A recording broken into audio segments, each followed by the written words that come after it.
والسنه دي هيبقى في مشكله في التسويق، والسنه اللي قبلها كان في مشكله في التسويق في نفس السنه كل مره. طب انا اعمل ايه؟ انا هقول لك هتعمل ايه؟ اعمل زي ما انا عامل دلوقتي وهوريك عملي.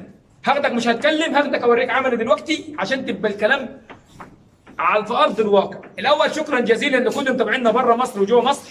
شكرا جزيلا لكل متابعينا في الوطن العربي. وان شاء الله يا رب تستفادوا معانا في الفيديوهات اللي احنا بنقدمها لكم. وطبعا شرفونا بالاشتراك، وادعم الفيديو بلايك وشير الفيديو عشان زميلك يستفاد، لان ده دين في رقبتك لزميلك، لان الناس مش عارفه ايه اللي بيعمل تكتل في السوق وتكدس في السوق وسبب الخسائر بتيجي منين. انا هوريك عملي دلوقتي انا عامل ايه في مزرعتي. المزرعه هنا بسم الله ما شاء الله 170 170 هوريك دلوقتي عملي انا عامل ايه قدامك، علشان انت تعرف ان الكلام مش هقول لك كلام بقى او انا حافظ كلمتين وجيت قلتهم لك، لا هقول لك انا عامل ايه عندي في المزرعه. بسبب السنه اللي فاتت في نفس الميعاد كان عندي المزرعه لحم فوق بعضها وما كنتش عارف ابيع. كانت عندي المزرعه لحم وما كنتش عارف ابيع. ما اجيش بقى السنه دي اعمل نفس المشكله. طبعا انا بطلع سلالات وبطلع، وعندنا العلف بتاعنا العلف نبت ان شاء الله يا جماعه، ما هيجي الاسبوع ده ان شاء الله يبقى علف اكتشاف باذن الله. اكتشاف هو تحت الاختبارات دلوقتي تحت التجربه، ولسه مودي دلوقتي علف المحله. العلف جه امبارح وطلع النهارده راح المحله. ولو اعمل لكم طبعا اي حد بيتعامل معانا في الاعلاف بنسيبه بنعملهم في المقدمه بتاعت الفيديوهات. لو اي حد عايز يتواصل علف بلاط ان شاء الله تحت امركم. هقول لك انا عامل ايه دلوقتي. هاخد التليفون والف معاك المزرعه كلها، اوريك الانتاج، اوريك الامهات، اوريك انا عامل ايه عشان احل المشكله دي. محدش هيحل لك المشكله. ومعلش ما ينفعش تقع في نفس المشكله كل سنه شكلها وحش. ويا رب تستفادوا معانا. مشكله التسويق في الارانب. تعالى بالراحه كده بسم الله الرحمن الرحيم. بصوا يا جماعه، ادي الامهات بتاعتي. مفيش بصوا موقف شغال بربع الطاقه بس. يعني دي ارانب هتتفطم اهي اهي اهي. دي لسه والده. شوف ديت اهي.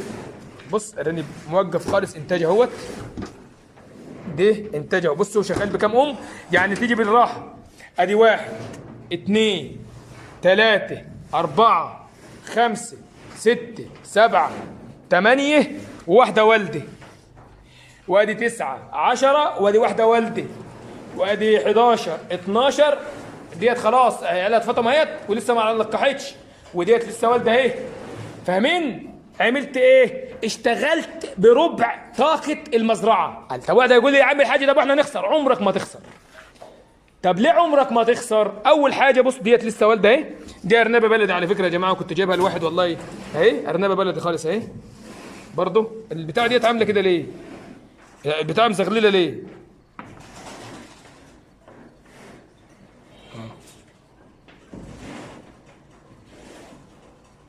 ماشي يا جماعه. معلش اظبط الكاميرا بس عشان انا عندي شاهد لما بتلعب في التليفون بتجيبه ارض.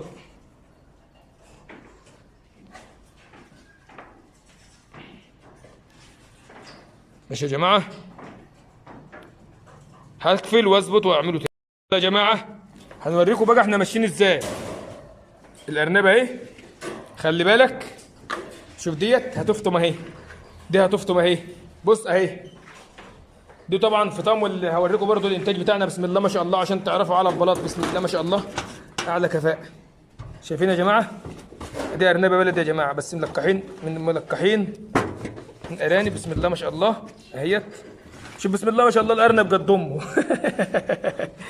الارنب قد امه يا جماعه. ماشي يا جماعه. ارنبه بلدي شوف قد ايه. ماشي. وادي الانتاج بتاعي يا جماعه. شوفوا كم ام من لسه ما لقحتش اهو يا جماعه. شايف اهو. طبعا ديت بسم الله ما شاء الله دي الفطام. استنى بسم الله ما شاء الله يا جماعه. شايفين الفطام بتاع مزرعه بلاط يا جماعه بسم الله ما شاء الله. اللهم صل على النبي. ارنب داخل على 2 كيلو يا جماعه. ارنب من دي داخل 2 كيلو بسم الله ما شاء الله. ماشي. انا بطلع سلالات. دي الارانب. طب انا عاوز سلالات امتى؟ بعد شهر صح؟ هي دي السلالات اللي هتطلع بعد شهر. اعرف انت شغال ليه عشان تعرف انت هتعمل ايه. اهو يا جماعه الانتاج بتاعنا اهو. ماشي. بسم الله ما شاء الله. فاكرين البتاع دي اللي احنا رشينا له اليود. شوف الارانب معورين بعضها. بص هور بعض متعور خالص. ماشي.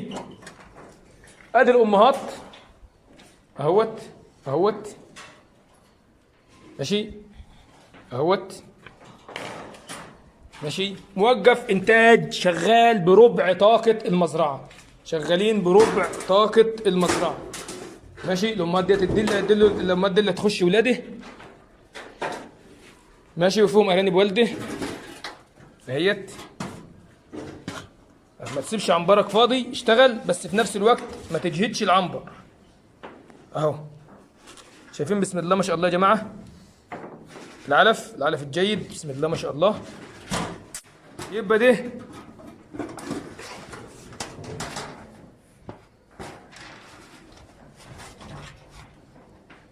بصوا يا جماعه، علف جيد، جدول ميه جيد، انتاج جيد.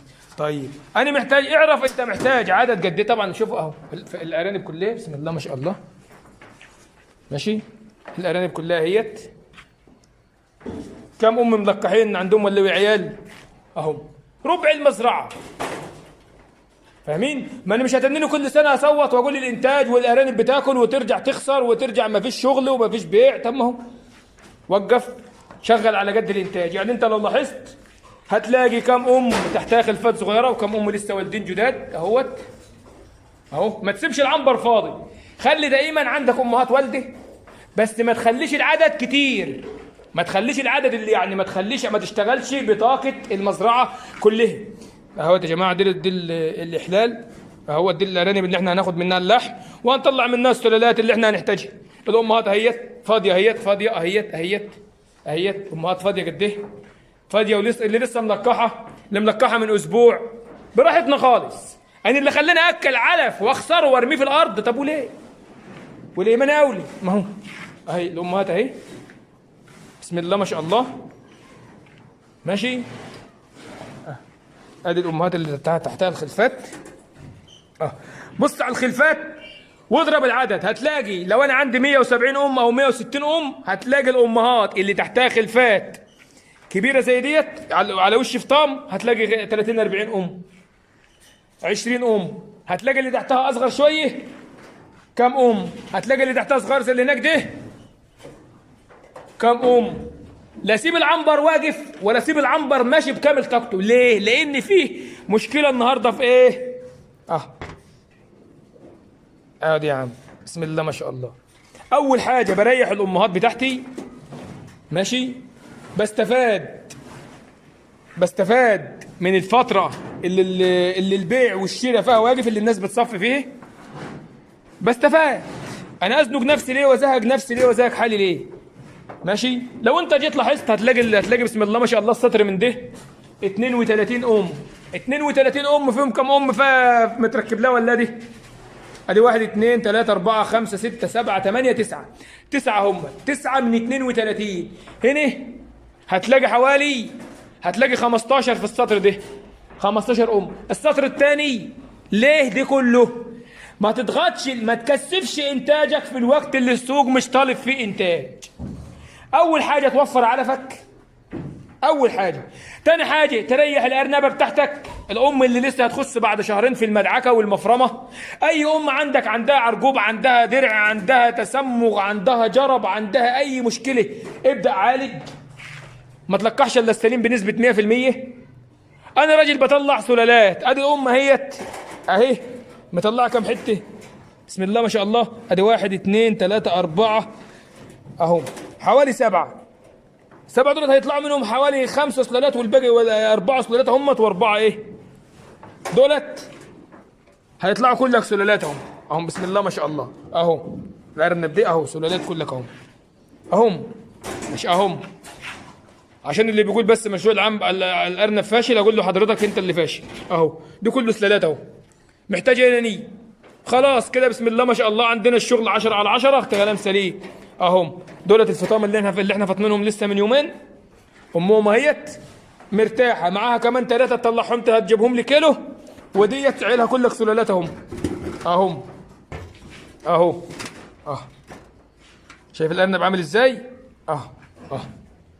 سلالات اهي براحتي. يبقى انت اتحكم في انتاجك، دي الحل الاولاني. الحل الثاني اللي كل واحد يطلع سلالات من مزرعته ويطلع امهات، يلم لحم. يلم لحم ويعمل ايه؟ هيعمل ايه باللحم؟ هيدي هو عنده تاجر، عنده 2 عنده 3، هياخد هو يبقى مسؤول عن مجموعه. المجموعه مثلا تبدا من 500 ارنب في الاسبوع او 500 ارنب في الشهر. هتبص تلاقي نفسك بسم الله ما شاء الله، استنى عشان تاخد اختك معاك. هتلاقي نفسك بسم الله ما شاء الله بتسوق لنفسك وبتسوق للي حواليك. وفي حاجه كمان عايز اقول عليها يا جماعه، يعني لازما اللي بياخد منك الارنب سيب له جنيه في الكيلو. ليه؟ لانه هو هيرفع لك 5 جنيه. لو انت سبت له جنيه في كل كيلو، طب هسيب له جنيه ليه يا عم بلاط؟ عشان هو ما يخسرش.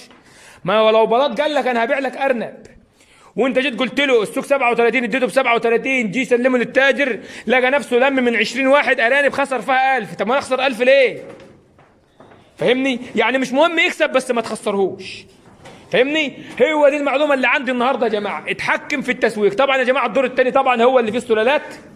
ماشي، انا بكلمك على اساس الامهات اللي عندي. انت لو بصيت اهو صدر دي 32 عين، ما فيش فيلا 9 سلكات اهوت.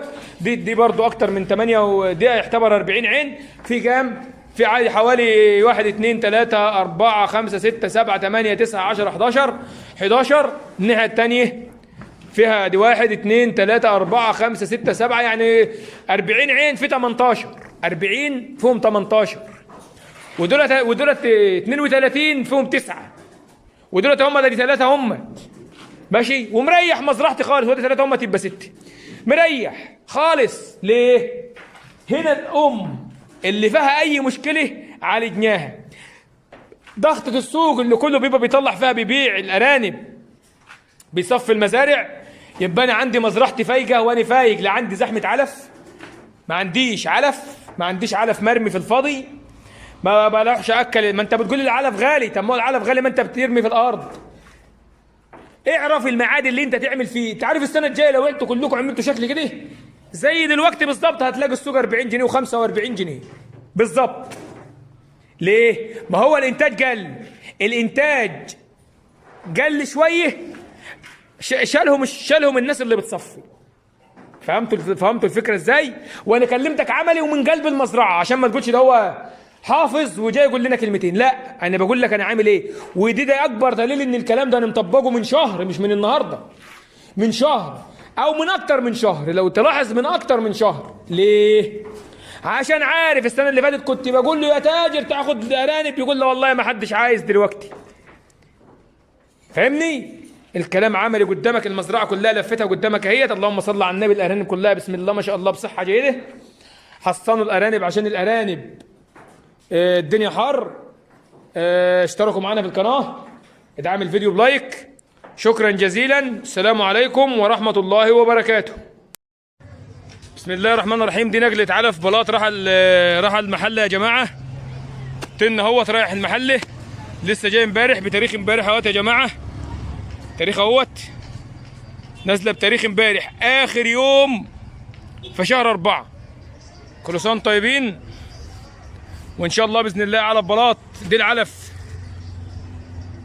العلف يا جماعه، العلف الاسمر. لسه العلف الابيض ان شاء الله هيروح المحله باذن الله على اخر الاسبوع.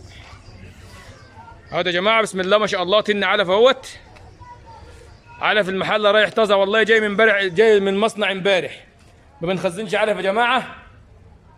بسم الله ما شاء الله. العلف الابيض اهو. العلف بتاعنا علف بلاط 20% بروتين. بسم الله ما شاء الله. ان شاء الله الشكاره الجديده لون تاني مكتوب عليها كلام تاني، هيبقى مفاجاه ان شاء الله. وباذن الله يا رب دايما نكون عند حسن ظنكم. شكرا جزيلا. السلام عليكم ورحمه الله وبركاته. دي يا جماعه علف بلاط اللي راح عند رضا العبد بتاع المحله. رضا العبد المحله. اي موزع من موزعين علف بلاط مكتوب في اول الفيديوهات على قناه بلاط على اليوتيوب للارانب. العلف بسم الله ما شاء الله محقق نتائج كبيره جدا. العلف اهوت يا جماعه نقله بسم الله ما شاء الله. حاج ايمن اللي موداه اهوت. مساء الفل يا حاج ايمن. العلفه دي رايحه فين؟ ان شاء الله راح المحل. عند مين؟ عند رضا ان شاء الله. حاج ايمن هو السواق بتاعنا. بسم الله ما شاء الله. علفنا اهوت يا جماعه. وطبعا يا جماعه احنا علينا علف في المحل وفي كفر الشيخ، 3 فروع في كفر الشيخ. وفي الرياض وفي اسكندريه العمريه وفي اللهم صل على سيدنا محمد وفي البحيري. كلام سليم. اللي عايز يعرف الموزعين بتوع العلب بتوعنا ان شاء الله هنزل لكم بهم بوست ان شاء الله باذن الله يبقى نازل لوحده. شكرا جزيلا والسلام عليكم ورحمه الله وبركاته.